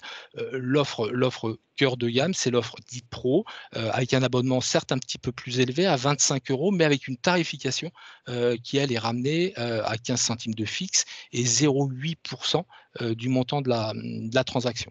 Hein, donc voilà pour donner un éclairage du coût possible effectivement lié à la souscription d'un PSP de type full service, notamment effectivement PayPlug dans le réseau des banques populaires. Donc les critères de choix d'une solution d'encaissement, en fait, ils tiennent effectivement compte de ces aspects-là, mais pas seulement, hein, également de l'éventail de services, notamment de paiement que ces PSP permettent de proposer à vos clients et qui contribuent à ce qu'on évoquait, l'expérience utilisateur. Et c'est Vincent qui va prendre le relais hein, pour, j'irai en la matière, vous présenter le champ des possibles. Oui, tout à fait. Alors, choisir un PSP, c'est tout d'abord définir la façon dont on intègre l'étape paiement dans le parcours client. C'est important d'avoir un parcours client fluide et plus le parcours client est fluide, ça peut vous permettre d'éviter des abandons de panier. Alors là, donc c'est à droite de la slide, celle où vous voyez le dessin d'un homme, c'est ce qu'on appelle la page redirigée. C'est le choix majoritaire, c'est la façon la plus rapide de développer et ça c'est offert par tous les PSP. Donc vous trouverez, la page est hébergée par le PSP et vous pouvez la personnaliser avec des photos, un univers de couleurs qui correspond au design que vous souhaitez mettre en place sur votre site. Un tout petit peu plus intégré, c'est à droite, c'est ce qu'on appelle la page Lightbox. En fait, quand vous cliquez sur le bouton payer, vous voyez une petite fenêtre qui s'affiche en surimpression. Je suis sûr que vous l'avez déjà tous vu si vous achetez sur Internet. C'est une méthode qui est en forte hausse. Elle intègre encore un peu plus le client dans l'environnement du site et donc ça permet d'éviter les abandons de panier, pardon. Le top, c'est le formulaire intégré, ce que vous trouvez sur Oui SNCF, sur Amazon. Ça, c'est génial. Le client ne quitte pas le site pour payer, mais soyons clairs, c'est hors de votre portée dans l'immédiat. C'est une méthode très coûteuse pour des raisons de sécurité et le ticket d'entrée est à plusieurs dizaines de milliers d'euros. Voilà, une fois que vous avez intégré la page de paiement, il y a un autre critère qui peut jouer en fonction de votre activité, de votre clientèle, ce sont les moyens de paiement en eux-mêmes. Bon, la carte bancaire, c'est la base parce que c'est 85% des transactions sur le web. Mais par exemple, si vous êtes sur du haut de gamme, ça peut être intéressant d'accepter la carte American Express. Si vous vendez des plats emportés, ça peut être intéressant d'accepter les titres restaurants. Si vous les acceptez dans une activité en proximité, en face à face, eh ben, c'est un vrai plus d'accepter les chèques vacances à distance. Et là, ça peut être un critère de choix parce que tous les PSP n'acceptent pas forcément tous ces moyens de paiement. Un autre type de service, c'est la façon dont vous traitez le paiement et ça peut vous permettre d'apporter des services supplémentaires à votre clientèle. Le premier, ce qu'on appelle le paiement one click, là aussi je suis sûr que vous le connaissez, ça permet à votre client d'enregistrer sa carte bancaire sur votre site pour la réutiliser par la suite. En fait, c'est très pratique si vous visez une clientèle qui vient fréquemment faire des achats chez vous. Et ça devient vraiment important si votre clientèle achète essentiellement sur smartphone. De toute façon, vous aurez beaucoup d'achats sur smartphone parce que, pour info, 51% des achats sur le web en e-commerce sont réalisés à partir de smartphones. Mais évidemment, avoir sa carte enregistrée, ça simplifie fortement l'achat sur smartphone parce que sur smartphone, c'est pas très facile de saisir un numéro de carte bancaire. Donc, autre type de service qu'on connaît, c'est le paiement fractionné. Ça permet à votre client de payer en plusieurs fois. Alors ça, on sait que c'est vraiment un déclencheur d'achat et ça augmente sensiblement les paniers moyens. Par ailleurs, si vous ne voulez pas porter le risque du fractionnement de paiement, c'est ce qu'on appelle le risque de crédit, vous pouvez vous appuyer sur un opérateur de crédit à la consommation qui peut porter ce risque pour votre compte. Bien entendu, cela a un coût. Et il peut aussi vous proposer des formules packagées, de crédit gratuit, vous savez, les paiements en 3 ou 4 fois sans frais. Donc, pour vous donner une idée, on trouve souvent ça sur les sites qui proposent des meubles, parce que le panier moyen plus élevé, du textile haut de gamme, ça peut être un plus en fonction de votre activité. Dernier point, plus spécifique, mais intéressant dans certains métiers, c'est ce qu'on appelle le paiement différé. En fait, vous acceptez le paiement à la commande, mais vous ne le présentez à la banque du client que le jour où vous envoyez la commande. Et vous pouvez faire des ajustements uniquement à la baisse. Vous pouvez en fait présenter au client moins que ce qu'il a payé. Ça, c'est si vous n'êtes pas sûr et certain euh, au moment de l'envoi, d'avoir exactement ce qui a été commandé. Alors, je vous donne un exemple évident. Si vous envoyez des paniers de fruits et légumes, vous ne pouvez pas être sûr d'avoir, par exemple, 2 kilos de pamplemousse. Donc, si vous en avez 1,8 kg, c'est plus simple d'ajuster le paiement exactement à la commande. Ça vous évite de multiplier des petits remboursements. Mais ça s'adapte aussi à l'artisanat. Moi, je pensais à quelqu'un qui fabrique des séries de céramique pour des restaurants. Il en a un petit peu en stock, mais il fait une fabrication, il a une commande, il fait une fabrication, il a un problème de chauffe et une partie de sa fabrication est cassée. Au lieu d'envoyer 42 assiettes, il en envoie 37. Il sait très bien que le restaurant peut patienter. Plutôt que de faire un deuxième envoi coûteux avec 5 assiettes, il vaut mieux qu'il facture et fasse payer les 37, et puis la prochaine commande arrivera un petit peu plus tôt. Voilà, tous ces services, tous les PSP ne les proposent pas forcément. Donc, si vous jugez que cette façon de payer a du sens pour votre site, ça devient un critère de choix de votre PSP. Je vais repasser la parole à Fabrice pour la conclusion. Oui, Je tout à resterai fait. jusqu'à la fin si vous avez des questions. Non, mais juste pour reconnaître que la présentation a été assez rapide, hein, allant à l'essentiel. Bon, n'hésitez pas, hein, et évidemment, même si vous n'êtes pas client Banque Populaire, à nous contacter pour approfondir ce sujet, les enjeux du choix effectivement d'une solution de paiement. On est bien évidemment à votre disposition, et pour pouvoir nous joindre, vous trouverez en toute fin de présentation un lien ou un QR code, hein, qui nous permettra effectivement de correspondre et de pouvoir vous contacter. Voilà, merci à vous. Merci Fabrice, merci Vincent pour cette présentation des différents PSP. Effectivement, il y a vos coordonnées qui apparaîtront et ce fameux QR code pour vous contacter s'il y a des besoins spécifiques par la suite. Merci. Allez, du coup, je vais vous faire un petit zoom rapidement sur les places de marché. Et si je fais ce zoom rapidement sur les places de marché, je sais, parce qu'aussi c'est une question qui revient beaucoup en ce moment. Quand on veut vendre en ligne sur Internet, on a toujours effectivement deux choix. Soit on possède son propre site de e-commerce, et c'est un petit peu ce qu'on a vu depuis le début, hein. Tout ce qu'on a vu, c'est posséder son site de e-commerce. Soit du coup, on peut faire appel à une fameuse place de marché, où vous allez avoir à votre disposition un espace pour aller pouvoir commercialiser vos produits. La principale place de marché, mais tout secteur confondu, peu importe, hein, et qui existe aujourd'hui et qu'on connaît tous, qu'on l'aime ou qu'on ne l'aime pas, elle existe et elle est là, c'est Amazon. Amazon, c'est une place de marché. Ça veut dire que c'est un site internet qui propose aux clients, donc nous acheteurs, des produits qui sont vendus par plusieurs vendeurs. Donc à l'inverse, si on prend à l'inverse, c'est un site internet qui est mis à disposition de n'importe quel vendeur pour aller effectivement effectuer la vente de ses propres produits. Ces places de marché, pourquoi est-ce qu'elles sont intéressantes? Généralement, elles bénéficient d'un positionnement plutôt favorable. 68% des internautes ont déjà acheté sur une marketplace. 95% des internautes ont déjà utilisé une marketplace pour effectivement comparer des produits, voir en gros d'un produit à l'autre, faire une comparaison et du coup pouvoir aller effectuer leur choix final.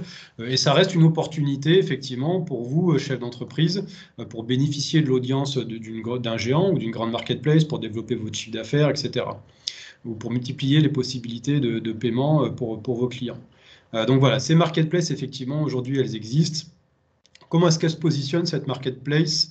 Elle se positionne encore une fois en tant qu'intermédiaire entre du coup l'acheteur et le vendeur. Donc vous, en tant que vendeur, elle est intéressante parce que vous allez bénéficier, encore une fois, de la marketplace déjà existante, d'un espace sur cette marketplace pour aller mettre en vente vos produits. Donc vous n'avez pas, vous, à créer le site internet, vous n'avez pas généralement à gérer tous les systèmes, toute l'organisation technique, toute la mise à jour du site internet.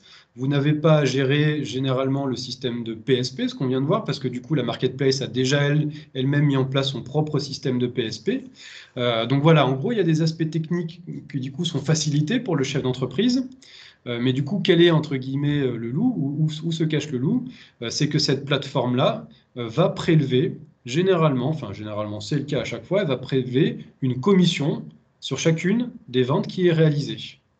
Il y a une commission, alors après, suivant les plateformes, c'est différent. Je vais vous présenter après un exemple. Je travaillais encore sur une plateforme plutôt intéressante en ce moment en termes de tarifs qui s'appelle Ma Ville, Mon Shopping, qui a des frais qui sont à hauteur de 5,5% de frais de transaction. Donc en gros, sur une vente à 100 euros, pardon, la plateforme va vous reverser 94,50 euros. Elle va prendre 5,5%, soit 5,5 euros et 50 centimes sur une vente à 100 euros. Alors après, il y a des plateformes qui, en plus de la commission, vont vous faire payer des abonnements. Donc, typiquement, pour vendre sur Amazon, il y a un abonnement mensuel qui est à hauteur de 39 euros par mois pour accéder à la plateforme. Et après, en plus de ça, il y a une commission qui est prise sur chacune des ventes. Voilà comment fonctionne Amazon. Pour prendre un exemple qui va plus vous parler, et je pense que là, tout le monde le connaît parce que je sais que j'ai beaucoup de métiers d'art, c'est Etsy. Etsy, alors voilà, il est très décrié. J'ai aujourd'hui beaucoup d'entreprises qui ne souhaitent plus travailler avec eux pour différentes raisons. Mais voilà un petit peu des exemples de frais que prend Etsy. Alors Etsy n'a pas de système d'abonnement mensuel, donc vous ne payez pas mensuellement pour pouvoir vendre sur cette plateforme-là. Mais Etsy a des frais à la fois pour la mise en ligne d'une fiche produit. Donc à chaque fois que vous allez mettre en ligne une fiche produit, Etsy va vous prendre 20 centimes d'euros par fiche produit. Et en plus de ça, tous les 4 mois, votre fiche produit devient obsolète. Alors, je ne sais pas ce qu'ils appellent obsolète, mais du coup, pour la réactualiser, eh bien, vous devez à nouveau payer 20 centimes d'euros. Donc voilà, il faut avoir conscience de ça. Et après, en plus de ça, Etsy va vous prendre à la fois des frais d'expédition, des transactions d'expédition, 5% des frais d'expédition indiqués pour un article. Ça veut dire que si vous avez 10 euros de frais d'expédition, il va vous prendre 50 centimes, lui. Et en plus de ça, il vous prend 5% sur le coût total des articles. Donc 5%, encore une fois, donc ça sera 5 euros pour 100 euros de panier client. Donc il faut mettre ça tout à bout pour se dire, est-ce que cette plateforme-là est intéressante pour moi? Donc voilà, des plateformes, des places de marché, il en existe pléthore. Il faut aller regarder un petit peu celle qui peut être la plus intéressante pour votre activité. Et je vais finir là-dessus. De toute façon, vendre en ligne, c'est aussi être prêt à se former au e-marketing. Alors, c'est un petit peu déjà ce que vous commencez à faire aujourd'hui, hein. C'est un premier pas, du coup, voilà, se renseigner un peu là-dessus. Effectivement, on parle d'un grand marché. On pourra reparler après, je vous reparlerai des différentes places de marché qui existent spécialisées sur le monde des métiers d'art. Les leviers du e-marketing et ce qu'on appelle le principe de conversion aujourd'hui, pour générer, faire du e-marketing, donc c'est générer, faire de la publicité, générer du trafic sur son site internet, et ben on a un petit peu dans le rectangle qu'on trouve en haut toutes les possibilités, toutes les options qui s'offrent à vous pour générer ce trafic. C'est faire de l'emailing, faire de la newsletter, faire du référencement naturel avec de la gestion de liens, faire du référencement payant, faire de la publicité, que ce soit sur Google ou sur les réseaux sociaux. C'est être présent sur des places de marché, sur des comparateurs et être présent de manière générale sur les médias sociaux, Instagram, Facebook, LinkedIn, peu importe. Tout ça, toute votre présence numérique que je vous présente là, je vous présente de manière très, très rapide, hein, va permettre de générer du trafic sur votre site internet, depuis la page d'accueil ou sur une page d'atterrissage, jusqu'au remplissage d'un formulaire ou au panier d'achat. Et c'est ce que je vous disais tout à l'heure, c'est que en moyenne, les taux de transformation sont de 0,5 à 2%. Donc là, voilà, la moyenne haute, ça va être 2%. Donc pour 100 internautes, j'ai 2 ventes. Et la moyenne basse, ça va être 0,5%. Donc ce qui vous est présenté, pour 200 internautes, je ne réalise qu'une vente. Donc là, le but du jeu, ça va bien être de réussir à attirer un maximum de monde sur son site pour que ce site internet génère des ventes. Et là, alors après, pour certains secteurs d'activité, certains métiers, on peut avoir des taux de transformation un peu supérieurs, mais il ne faut pas espérer que chaque visiteur qui vient sur votre site internet va acheter un produit. Et les critères de transformation, ça va être, voilà, qu'est-ce qui va faire en sorte que l'internaute finisse d'acheter sur mon produit, mon produit sur mon site internet? C'est l'image, c'est la confiance qu'il a de votre site, c'est le positionnement de votre site dans les résultats de recherche, c'est l'adéquation entre prix et le produit, et c'est l'ergonomie générale de votre site internet. Est-ce que le site internet plaît? Est-ce que le produit plaît? Est-ce que le prix est en adéquation? Et du coup, tout ça va faire en sorte qu'à la fin, il va décider ou non de finaliser son achat. Moyenne base 0,5%, moyenne haute 2, voire 2,5%, mais c'est difficile d'aller au-dessus. Donc pour vous, en tant que e-commerçant, ça veut dire que vous allez devoir, si demain vous voulez créer un site internet de vente en ligne, passer par toutes ces étapes. Créer donc la gestion du catalogue avec choisir les produits, sélectionner les prix de vente, après publier le produit en ligne sur le site internet avec des photographies, voire des vidéos de très bonne qualité, des descriptifs, des catégories, des produits associés. Après, ce produit, on le met en vente, il faut l'optimiser en termes de référencement, peut-être en faire la publicité, faire de l'emailing, la promotion sur le site, en parler sur les réseaux sociaux. Derrière, on analyse les ventes, on mesure. Est-ce qu'on fait de la relance panier, de la relation client, typiquement la question des paniers abandonnés, etc. C'est ce qu'on appelle le marketing automation. C'est des aspects un peu techniques, mais c'est des choses qu'on peut mettre techniquement en place sur des sites internet. La gestion des achats, des stocks, la préparation de la commande. Une fois que la commande elle est tombée, il va falloir la préparer, du transport, des retours. Et derrière, l'actualisation du site, peut-être qu'il y a une évolution du prix ou de la description, voire la suppression d'une fiche produit. C'est un petit peu le cycle de vie et les tâches d'un e-commerçant. Il faut avoir ça en tête parce que vendre en ligne, c'est du coup avoir conscience qu'il va falloir travailler sur l'ensemble de ces aspects-là. Les erreurs à éviter. Pensez que ça va marcher tout seul. Confier le projet à un stagiaire, parce qu'on a pris un petit stagiaire, il est sympa, il fait son stage de 3e et il sait bien toucher l'ordinateur, il est bon en informatique, il va vous créer un site internet de e-commerce. Non, ça ne marche pas, parce qu'une fois qu'il ne sera pas là, il ne vous aura pas expliqué comment il a fait, est-ce que lui, il ne vous connaît pas, il ne connaît pas vos besoins, etc., de manière très précise. Donc voilà, je pense que vraiment, si c'est un enjeu pour vous, il faut vous impliquer dans le projet, quoi qu'il en soit. Et à l'inverse, tout faire reposer sur un prestataire, se dire je vais mettre 6 000 ou 10 000 euros et le prestataire il va se débrouiller, c'est lui qui va tout créer. Ça ne marche pas comme ça non plus. Si on passe par un prestataire, de toute façon, il ne vous connaît pas, il ne connaît pas vos produits, donc il va avoir besoin de vous. Donc il y aura de toute façon une implication humaine en termes de temps avec le prestataire pour la création du site, même si on met 6 ou 10 000 euros. Ne pas se dégager de temps, c'est une erreur. Ne pas se former au numérique, c'est-à-dire qu'il faut malgré tout apprendre. Si on fait faire par un prestataire le site internet, il va devoir vous former à l'utilisation de votre site. Alors, il va falloir que vous compreniez comment tout ça fonctionne.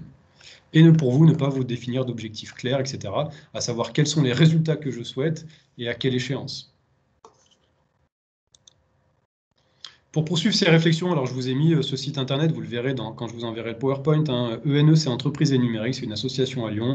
Ils ont plein de fiches intéressantes sur le e-commerce. Vous voyez, notice et e-commerce, les droits de la consommation, maîtriser la diffusion de son catalogue, les plateformes de la gestion de flux e-commerce, le e-commerce à export, les solutions de e-commerce, etc., faire du cross-canal. Il y a plein de petites fiches de notices qui peuvent être intéressantes sur le thème du e-commerce pour vous.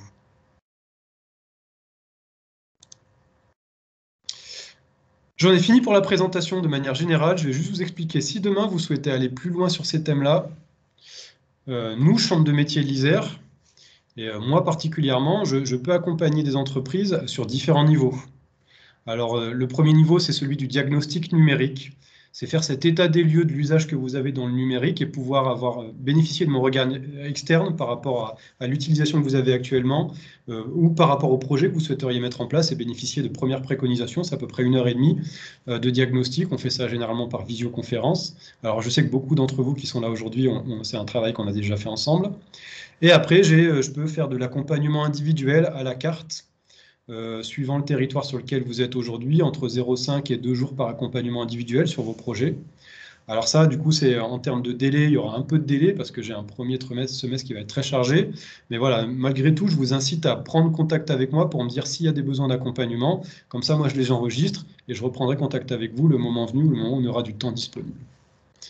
Et après, j'ai des programmes type atout numérique qui sont là des programmes lourds avec à la fois de la formation en collectif des chefs d'entreprise qui participent au programme, entre 7 et 14 heures de formation collective, plus derrière, du coup, de l'accompagnement individuel, entre 7 et 14 heures d'accompagnement individuel. Voilà, je m'ai pris en charge à 100% parce que c'est des choses qui sont financées par ailleurs par différents financeurs, dont l'Europe ou la région, etc. Là, c'est vraiment des programmes lourds avec des entreprises qui ont des projets vraiment très définis sur lesquels on va pouvoir travailler à la fois sur du collectif et sur de l'individuel. Donc de toute façon, je les balaye rapidement. S'il y a des besoins, si vous souhaitez être accompagné, si vous voulez qu'on identifie des projets, je vous invite à prendre contact avec moi individuellement à la suite de ce webinaire pour qu'on voit quel est le meilleur accompagnement possible. Et aussi, on a beaucoup de formations. On fait des formations, nous, à la Chambre des métiers d'Isère, des formations sur le thème du e-commerce. Donc là, c'est des formations en présentiel qui se déroulent chez nous dans nos locaux, sur le thème du e-commerce, sur le thème de la création de sites internet, sur le thème des réseaux sociaux. J'anime des formations sur le thème des réseaux sociaux. Donc voilà, encore une fois, n'hésitez pas à nous contacter, à consulter notre catalogue sur le site internet de la Chambre de métiers pour aller voir un petit peu ce qui se passe. Les 2 prochains webinaires sur le même thème, enfin sur le même format que celui qu'on vient de réaliser. Il y en a un sur les réseaux sociaux le 25 février 2021. Donc normalement, vous recevrez tous l'invitation à vous inscrire pour celui sur le thème des réseaux sociaux. Pareil, 1 heure et demie spécifique. Et avec la BPO Aura, la Banque Populaire Auvergne-Rhône-Alpes, c'est pareil, on s'est dit que ça serait intéressant d'aller un petit peu plus loin. Aujourd'hui, on vous a simplement présenté une petite partie de ce qu'on appelle les systèmes de paiement numérique, ces fameux PSP. Et là, on va faire un webinaire spécifique pour aller un peu plus loin sur les moyens de paiement numérisés aujourd'hui que vous pouvez offrir à vos clients. Et pas uniquement le système de paiement en ligne sur un site de e-commerce, mais bien tous les autres systèmes de paiement disponibles. Et parce que je sais qu'encore une fois, beaucoup d'entre vous, du monde des métiers d'art qui travaillaient potentiellement sur les marchés ou en extérieur. Aujourd'hui, voilà, c'est chèque ou espèce et pas autre chose, alors qu'il existe pléthore de systèmes de paiement numérique très simples d'utilisation qui vont vous faciliter la vie ou qui faciliteront la vie de vos clients. Donc là, on va en mettre un spécifiquement en place avec la Banque Populaire, encore une fois avec Vincent et avec Fabrice. Là, ça sera le 25 mars 2021, donc à peu près dans 2 mois. Donc c'est pareil, vous recevrez des invitations, n'hésitez pas à vous inscrire. Comme convenu, je vous ai mis dans la présentation que vous allez recevoir les coordonnées spécifiques de Fabrice. Fabrice Nouan, donc voilà, le responsable expert flux et paiement à la Banque Populaire, avec ce fameux QR code. En cliquant dessus, ça vous ouvre un lien donc, pour une prise de contact. Donc voilà, n'hésitez pas à les contacter, c'est des experts, ils sauront répondre à vos questions. Et puis malgré tout, je vous mets quand même mes coordonnées à moi. Si vous souhaitez me rappeler, voilà, vous avez mon numéro de téléphone, ma ligne directe, j'ai mon téléphone à côté de moi. Alors je réponds quand je suis là, quand je peux. Ou sinon, vous me faites un mail, j'essaye de répondre au maximum aux mails à l'adresse qui se présente ici. J'en ai terminé, en tout cas pour la présentation. Et oui, vous recevrez de toute façon un questionnaire de satisfaction à compléter. Je vais vous envoyer un mail aussi, un petit questionnaire. Il y a une dizaine de questions à compléter. Et voilà, ça conditionnera un petit peu l'envoi de la présentation que je vous ai fait aujourd'hui. Allez, maintenant, ce que je vous invite à faire, alors je vais essayer peut-être de commencer à répondre aux questions qui ont été posées dans le chat. Et puis après, du coup, on peut avoir un système d'échange. Donc là, je vais vous inciter à partir de maintenant, si vous le souhaitez, à réactiver votre micro et à me poser des questions en direct. Je vais commencer à répondre un peu aux questions et puis on pourra fonctionner sous le système d'échange. Alors, il y avait la question qui s'était posée au tout départ par rapport au fait de vendre non pas des produits, mais de vendre des cours en ligne sous forme de cours. Alors, je ne sais pas si Madame Champollion qui m'a posé cette question est encore là ou pas.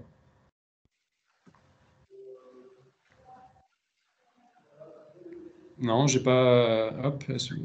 personne qui se présente. Donc là, la gestion, en fait, là, c'est un système de vente en ligne. Donc, quel que soit ce qu'on vend, ce qu'on a vu de toute façon correspond un petit peu que je vende des cours. Alors, est-ce que je vends des cours dans typiquement des ateliers? C'est pareil, je pense aux céramistes qui peuvent être amenés à vendre des ateliers en ligne. Donc, soit c'est de la système de réservation de cours à l'avance, ou donc on est à peu près sur le même principe, hein. On a une page de fiche produit avec un cours qui est on détaille quoi. Il peut réserver le cours en ligne. Soit, M. Roissac l'avait présenté, Vincent tout à l'heure, soit avec un système d'acompte, où je paye en 2-3 fois, ou je paye uniquement au moment où le cours a été réalisé par la suite. Donc ça, c'est à définir effectivement avec le fameux PSP. C'est des choses qui peuvent voilà, se réfléchir par rapport à ça. Mais après, sinon, ce qu'on a présenté, quoi qu'il en soit, les logiciels de création de sites Internet ou autres sont de toute façon aussi dédiés à ce monde de la vente en cours. Encore une fois, à définir exactement ce qu'on appelle vente en cours. Vente de cours en ligne, pardon. Il y avait une question par rapport à Etsy. Alors, je ne sais pas si c'est monsieur ou madame Ruffin qui me demandait comment introduire un call to action si on vend par le biais d'une autre plateforme style Etsy. Aujourd'hui, si de toute façon, alors on a deux choix, hein, soit on vend sur Etsy et donc on garde sa plateforme Etsy. Ok, alors madame Ruffin, du coup, je peux vous inviter peut-être à reconnecter votre micro et à me poser la question, comme ça je comprendrai un petit peu mieux.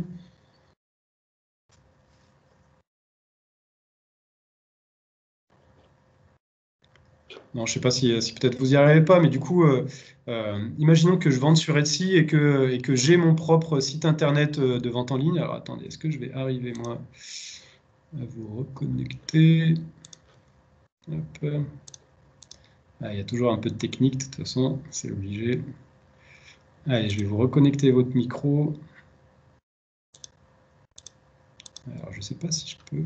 Ah non, il y a seul vous pouvez reconnecter votre micro. Je ne peux pas, moi, le faire à distance. Je peux vous empêcher de parler, mais je ne peux pas vous redonner la parole. Mais du coup, sur Etsy, si j'ai ma propre boutique sur Etsy, la question, c'est de se dire, voilà, j'ai un site Internet, mais est-ce qu'il a un intérêt à ce que mon site Internet soit un site Internet de vente en ligne? On peut toujours, sur un site Internet vitrine, mettre un bouton, commander ce produit, et derrière ce fameux bouton, mais ce qu'on appelle un lien hypertexte qui renverrait l'internaute qui est sur votre site internet vers la plateforme Etsy. Mais du coup, c'est un peu dommage de fonctionner de cette manière-là, parce qu'on se dit, en fait, je perds l'internaute depuis mon site et je le renvoie vers Etsy pour qu'il aille finaliser son achat sur Etsy. Donc en gros, moi j'ai créé un site internet, je le renvoie sur Etsy, et Etsy, en plus de ça, voilà, c'est lui qui génère la vente, et lui me prend une commission. Donc tant qu'à faire, autant se dire, je vais créer mon propre site internet à moi de vente en ligne et je vais laisser la possibilité à mes clients d'acheter directement sur ma propre plateforme. Ça, c'est en termes de stratégie, c'est quelque chose qui est à réfléchir.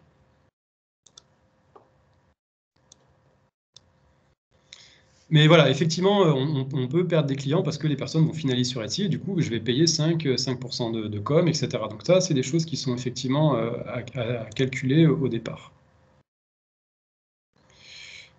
Qu'est-ce qu'on a? Que diriez-vous du service des plateformes que diriez-vous du service offert par des plateformes qui permettent de déposer un nom de domaine? Alors, quand vous parlez de service offert, je crois que c'était au moment où je parlais des logiciels de création de sites internet.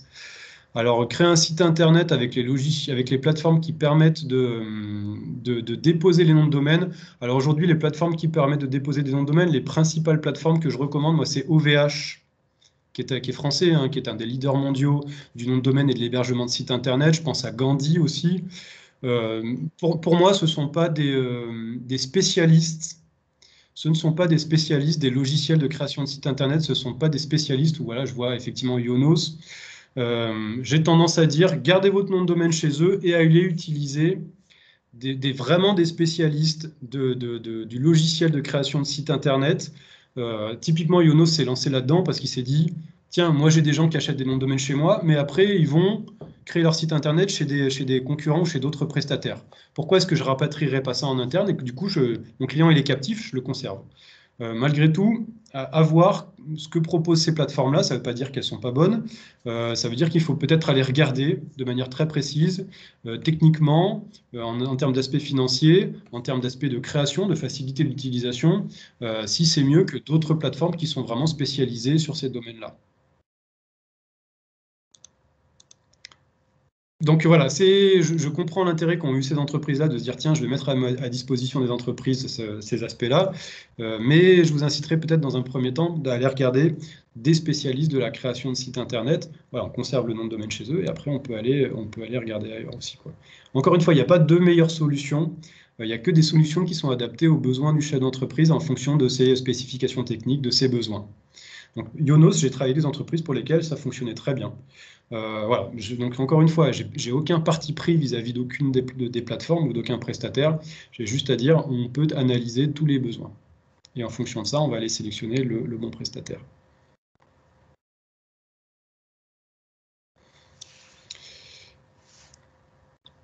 D'autres questions?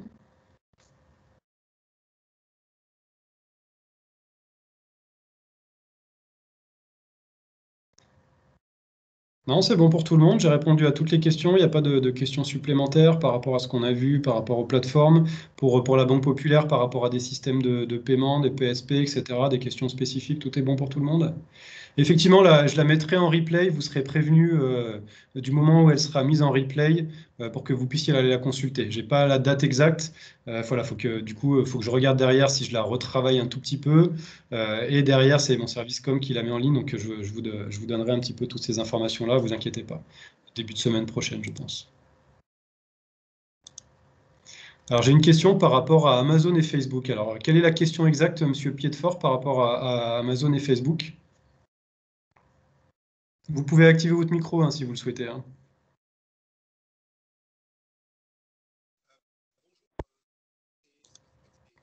Alors, je pense que vous pouvez peut-être augmenter votre son ou parler plus proche parce que je vous entends pas du tout. Ouais. Il semble que Facebook et Amazon ont des plateformes de vente en ligne. Vous pouvez faire un catalogue et tout ça. Alors aujourd'hui, Amazon est Amazon de toute façon est une place de marché. Donc quoi qu'il en soit, Amazon est un système de vente en ligne. Alors je ne sais pas s'il propose des systèmes de création de sites internet à proprement parler. Après, pas de site internet. Il faut que vous vendiez sur son site. Bien sûr,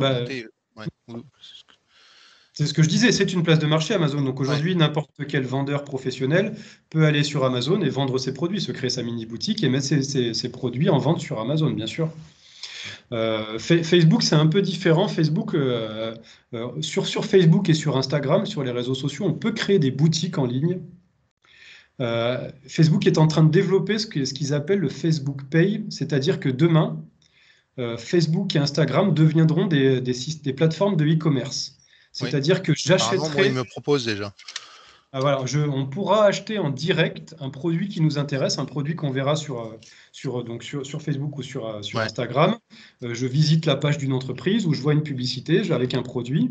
Et ce produit-là, jusqu'à maintenant, quand je voulais l'acheter, j'étais renvoyé sur le site internet, en externe, sur le site internet du vendeur en question. Et ben demain, j'achèterai directement sur Facebook ou sur Amazon, sur Instagram, via Facebook Pay. Alors pour l'instant, il est mis en place pour certains vendeurs, il existe aux États-Unis. Pour qu'un vendeur en France puisse faire bénéficier à ses clients de cet achat directement sur la plateforme, il faut que ce vendeur en France possède un compte bancaire aux États-Unis. C'est une condition sine qua non. Ah bon? Voilà. Je peux regarder encore. Voilà, moi je vous le dis parce que du coup je suis ça de près, mais ça ne sera pas le cas demain. Donc c'est un peu en mode bêta-test, ils sont en train de tester le truc. Mais effectivement, demain, nous en tant que clients, on sera sur Facebook ou sur Instagram et on n'aura pas à sortir de la plateforme pour effectuer notre achat. Et du coup, en fait, ce que va faire Facebook ou Instagram, de la même manière que toutes les autres places de marché, c'est qu'il va derrière vous prendre un pourcentage sur le montant de la vente réalisée. C'est comme ça que ça sera son modèle économique. Forcément, ça c'est sûr. Merci. Je vous en prie. Florent, un petit complément sur le sujet, c'est que aujourd'hui, et c'est déjà opérationnel, on peut mettre des boutons de paiement sur Facebook ou sur Instagram. Et en fait, quand le client clique dessus, ça l'envoie vers une page de paiement pour un montant préprogrammé. C'est quelque chose que vous pouvez trouver. Il y a des restaurateurs qui l'utilisent, vous savez, ceux qui mettent sur leur menu sur Facebook et en face de chaque plat, ils mettent un bouton. Ça permet de réserver, de payer à l'avance. Donc, ça marche bien. L'avantage, c'est qu'on évite de payer Facebook ou Instagram. Pour le moment, ils laissent marcher le système.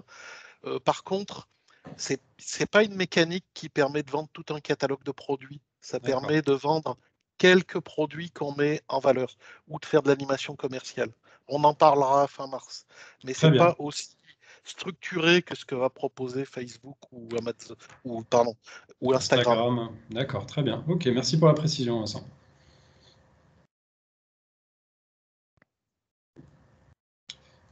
D'autres questions? On a fait le tour. Allez, super. Si tout le monde est content, je suis content. Allez, je vais remercier une nouvelle fois la Banque Populaire, Frédéric, Fabrice, Vincent. Je vous remercie du coup de m'avoir aidé à préparer cette présentation. Je vous remercie pour votre intervention. Je remercie du coup tous les artisans, alors ceux qui sont déjà partis et ceux qui sont encore là, d'avoir été présents. Et du coup, je vous dis à très bientôt, du coup le 28, le 25 février sur le thème des réseaux sociaux et derrière le 25 mars sur le thème des systèmes de paiement en ligne, voilà, tout confondu. Tout à fait. Rendez-vous pris. Merci à vous, Florent, de nous avoir assistés. Merci. Merci. Merci. Passez une bonne fin de journée. À très bientôt. Merci.